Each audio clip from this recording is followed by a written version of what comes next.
Bismillahirrahmanirrahim. Assalamualaikum warahmatullahi wabarakatuh. Bismillah wassalatu wassalamu ala rasulillah wa la hawla wa la quwata illa billah. Amma ba'du. Kaifa halukum?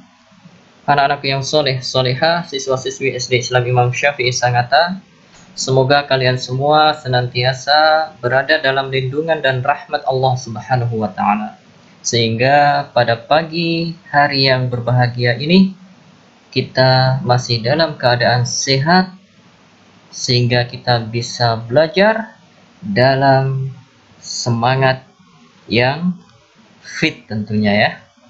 Mari kita berdoa terlebih dahulu. Bismillahirrahmanirrahim. Allahumma ighfirli dhunubi waliwalidayya walil mu'minin. Allahumma inni as'aluka ilman nafi'a wa rizqan thayyiba wa amalan mutaqabbala. Anak-anak yang saleh-salehah, siswa-siswi SD Islam Imam Syafi'i Sangatta terkhusus kelas 4, pelajaran kita hari ini yaitu pelajaran akidah.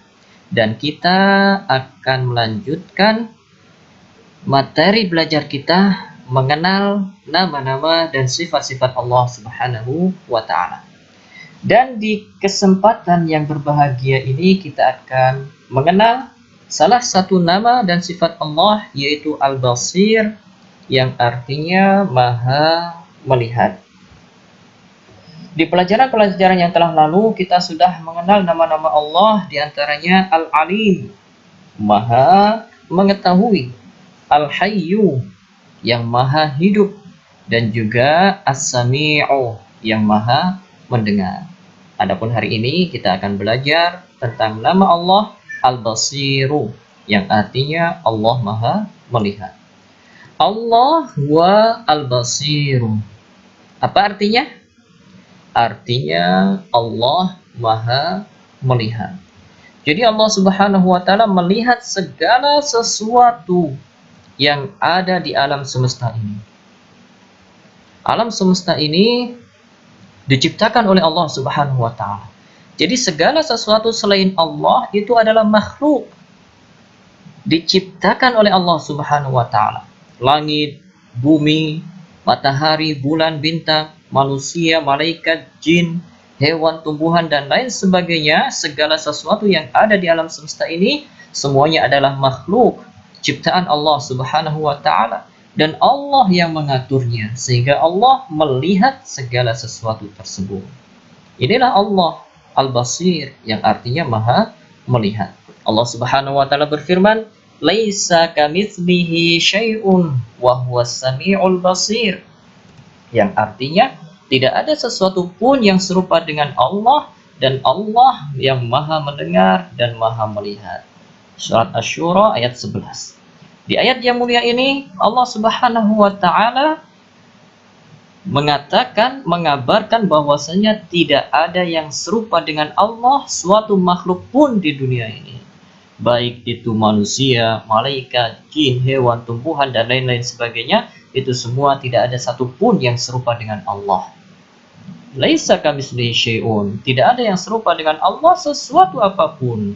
Wa huwas samiul basir, dan dia Allah Subhanahu wa ta'ala as-sami'ul basir, Maha Mendengar lagi Maha Melihat. Ini menunjukkan bahwasanya Allah itu ada, dan Allah Maha Mendengar lagi Maha Melihat. Allah melihat segala sesuatu yang ada di alam semesta ini. Jadi semua makhluk yang ada di lautan, bahkan yang berada di laut yang paling dalam, yang paling gelap, itu dilihat oleh Allah Subhanahu wa ta'ala. Begitu juga makhluk-makhluk yang ada di langit, semuanya dilihat oleh Allah Subhanahu wa ta'ala. Yang ketiga, pendengaran dan penglihatan Allah maha sempurna dan meliputi segala sesuatu.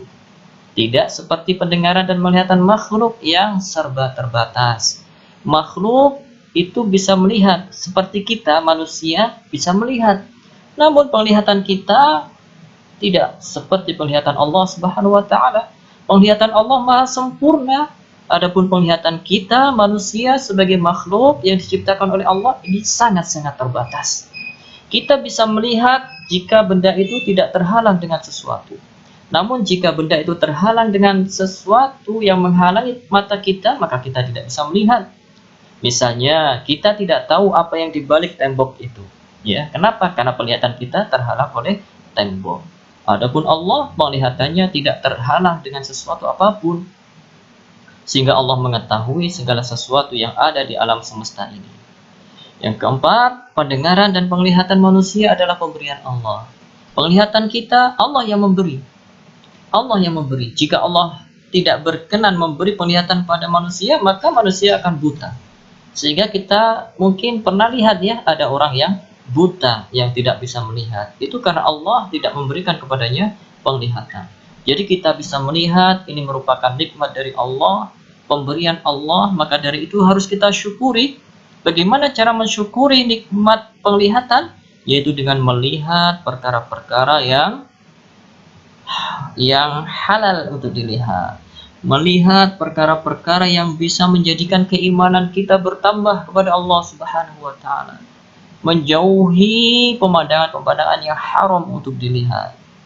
Yaitu di antara bentuk rasa syukur kita kepada Allah atas penglihatan yang telah Allah berikan kepada kita. Kemudian Allah Subhanahu wa Ta'ala juga berfirman, Alam ya'lam bi annallaha yara.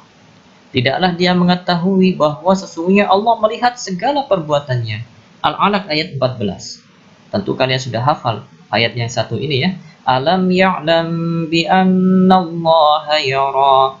Yang artinya, tidakkah dia mengetahui bahwa sesungguhnya Allah melihat segala perbuatannya. Jadi segala perbuatan yang dilakukan oleh manusia itu dilihat oleh Allah. Perbuatan yang kita lakukan itu semuanya dilihat oleh Allah Subhanahu wa Ta'ala. Kita di dalam kamar, tidak ada orang, kita melakukan sesuatu, maka Allah melihat. Meskipun tidak ada orang yang melihat. Karena penglihatan Allah tidak terhalangi dengan tembok dan lain sebagainya. Allah Maha melihat. Jadi harus hati-hati. Meskipun gak ada orang yang melihat, Allah melihat. Makanya kita harus senantiasa berusaha berbuat yang baik. Allah Subhanahu wa Ta'ala juga berfirman, Allazi yaraka hina taqum wa taqallubaka fis sajidin. Yang artinya, yang melihat kamu ketika kamu berdiri untuk sholat dan melihat pula perubahan gerak badanmu di antara orang-orang yang sujud. Allah Subhanahu wa Ta'ala juga mengetahui ketika kita sedang berdiri untuk sholat. Ya, ketika kalian sholat, Allah Subhanahu wa Ta'ala melihat. Ya, sehingga melihat, tahu di antara kalian siapa yang sering bercanda ketika sholat, ya, usil ketika sholat, ya, ketika takbir Allahu Akbar, setelah itu tangannya coel-coel temannya ada di samping kiri kanannya. Perhatikan, Allah Subhanahu wa Ta'ala Maha melihat. Begitu juga ketika kamu sujud, Allah Subhanahu wa Ta'ala juga melihat apa yang kamu lakukan ketika sujud. Jadi ketika sholat harus sholat yang baik, yang sempurna, karena Allah Subhanahu wa Ta'ala juga melihatnya. Allah Subhanahu wa Ta'ala juga berfirman, wa qul i'malu fasayarallahu 'amalakum. Dan katakanlah, bekerjalah kamu, maka Allah akan melihat pekerjaanmu itu. Atau ayat 105.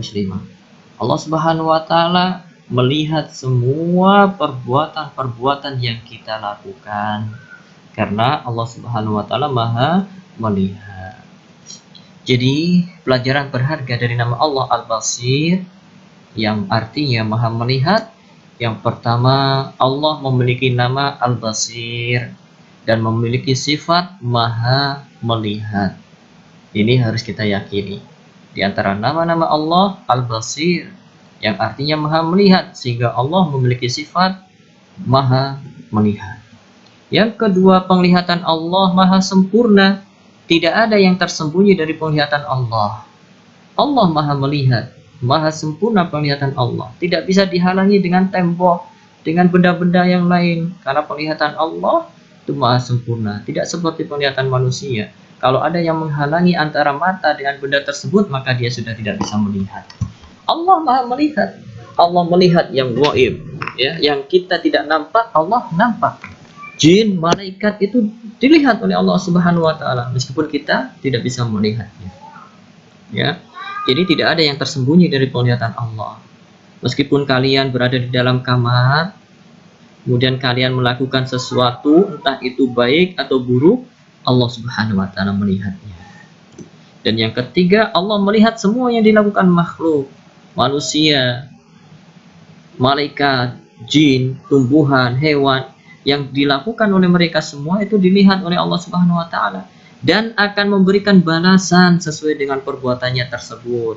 Kalau perbuatannya baik, maka dia akan mendapatkan balasan yang baik berupa pahala dan surga. Dan kalau perbuatannya jelek, maka dia akan mendapatkan dosa dan berakhir di neraka. Jadi ada konsekuensi dari perbuatan yang kita lakukan. Kalau perbuatan kita baik, maka kita akan bisa masuk surga. Tapi sebaliknya kalau perbuatan kita jelek, waliyadzubillah, ya, maka akan berakhir di neraka. Yang keempat, di akhirat kita akan bertanggung jawab terhadap semua perbuatan yang pernah kita lakukan. Dulu kita pernah usil dengan teman sebangku kita, misalnya kita jewer dia, ya, kemudian kita sentil dia, kita pukul dia, maka di akhirat kelak kita juga akan bertanggung jawab dengan perbuatan itu. Allah akan membalas perbuatan itu, ya, kita akan dibalas di akhirat kelak. Di dunia teman yang kita jahili itu nggak berani balas, nanti di akhirat dia akan mengadu kepada Allah dan meminta pertanggungjawaban kepada kalian. Maka hati-hati. Untuk itu yang kelima, hendaknya kita selalu berusaha berbuat baik. Dimanapun kita berada, hendaknya kita senantiasa berbuat baik. Terlebih lagi di rumah, ketika kalian belajar dari rumah seperti ini, Ustadz dengar dari orang tua kalian banyak yang mengeluh, anak-anak kita kalau di rumah itu susah disuruh untuk belajar. Nah, hati-hati itu ya. Meskipun Ustadz tidak melihat, Allah melihat kalian. Kalian harus berbuat baik kepada orang tua kalian, kakak kalian, adik kalian di rumah. Ketika orang tua menyuruh kalian, kerjakan. Ya, kerjakan. Jangan menolak atau membangkang. Allah Subhanahu wa taala melarang, wala taqul lahum uffin. Jangan kalian mengatakan ketika diperintah oleh orang tua, itu enggak boleh. Apalagi membangkang dengan mengatakan enggak mau. Jadi di rumah berbuat baik, berbakti kepada orang tua, taati perintah orang tua, ya, bantu pekerjaan umiknya di rumah, bantu pekerjaan abinya di rumah. Ya, kalian belajar, diusahakan belajar mandiri, dengarkan dengan baik ya materi-materi yang sudah dibuat oleh ustadz dan ustadzah kalian, sehingga kalian berusaha mandiri. Ya, ketika kalian berusaha mandiri untuk belajar, itu sudah sangat membantu orang tua kalian, terkhusus umi kalian ketika di rumah. Ya. Jadi banyak ustadz dapatkan curhatan dari umi kalian, ya, kalian susah belajar di rumah, susah disuruh, banyak alasan ketika diperintah. Hati-hati itu ya, hati-hati. Itu nanti akan dipertanggungjawabkan di akhirat di hadapan Allah. Jadi kalian harus berbakti kepada orang tua kalian di rumah. Kalian sebagai pelajar ya harus belajar yang baik di rumah, belajar mandiri. Jadi seperti itu. Ya, jangan usil juga kepada kakaknya. Bantu juga adiknya yang kesusahan. Kalau sekalian sebagai kakak, bantu adiknya yang kesusahan, yang nggak bisa, ya diajarin bagaimana supaya adiknya bisa. Kalau kalian sebagai adik, jangan usil pada kakaknya, ya. Kakaknya yang belajar jangan diganggu. Jadi seperti itu ya. Jadi hendaknya kita selalu berusaha berbuat baik. Kenapa? Karena Allah Subhanahu wa taala senantiasa melihat perbuatan kita. Kalau kita berbuat baik, ya kita akan dapat pahala. Kalau kita berbuat jelek, maka sebaliknya kita akan berdosa, dan dosa nanti balasannya di akhirat adalah neraka. Jadi ini ya anak-anak yang soleh-solehah. Kemudian untuk tugas, kerjakan latihan di buku paket halaman 12 dan 13. Kemudian pelajari kembali nama-nama dan sifat-sifat Allah yang sudah dipelajari, seperti Al-Alim, Al-Hayyu, As-Sami'. Dan insya Allah pekan depan kita akan mengadakan penilaian harian ya, atau ulangan harian insya Allah ya, insya Allah. Jadi disiapkan dengan sebaik-baiknya. Sekian pelajaran kita kali ini. Mudah-mudahan apa yang disampaikan ini bisa dipahami dengan jelas. Kalau ada yang belum paham, silakan ditanyakan pada Ustadz melalui WhatsApp. Subhanakallahumma bihamdika asyhadu an la ilaha illa anta astaghfiruka wa atubu ilaik. Assalamualaikum warahmatullahi wabarakatuh.